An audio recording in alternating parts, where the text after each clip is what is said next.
હાલ ડુંગળીના ભાવ નીચે જઈ રહ્યા છે, પરંતુ ડુંગળીનું વાવેતર હાલ ચાલી રહ્યું છે। ત્યારે અમરેલી જિલ્લામાં ખેડૂતો સારા બિયારણ અને ડ્રીપવાળા સિસ્ટમથી સફેદ ડુંગળીનું વાવેતર કરી રહ્યા છે। આ ડુંગળી એક્સપોર્ટ ક્વોલિટીની હોય છે અને લાંબો સમય ટકતી હોવાથી ખેડૂતો મોટા પ્રમાણમાં આનું વાવેતર કરી રહ્યા છે।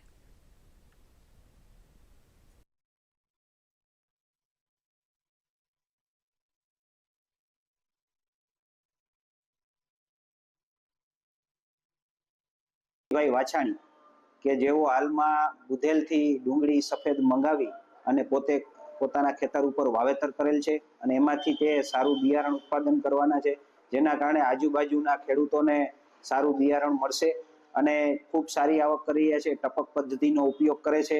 આ રીતે પ્રગતિશીલ ખેતી કરી અને ખેડૂત મિત્રો આપણે ફાયદાકારક ખેતી અપનાવવી જોઈએ। આ જે બિયારણ થાય એકદમ એક્સપોર્ટ ક્વોલિટીનું થાય છે, કેમ કે આ જે ડુંગળી બુધેલની વેરાયટી જે છે એ એકદમ કડક મજબૂત ગાંઠિયો થાય। બીજા નંબરમાં એક્સપોર્ટ કરવામાં ગમે તેટલું ટ્રાન્સપોર્ટિંગ થાય તો પણ એ બગડતી નથી। આ જે બુધેલ ડુંગળી છે એ ખેડૂતોની પહેલી પસંદગી છે, કેમ કે આમાં ઓલી ડુંગળી કરતાં દરરોજ ભાવ ઊંચા હોય છે, ક્વોલિટી પણ સારી હોય છે અને ટકાઉ શક્તિ પણ સારી હોય છે, એટલે લોકોની પહેલી પસંદ છે અને માર્કેટની અંદર ભાવ પણ વધારે સારા મળી રહી છે।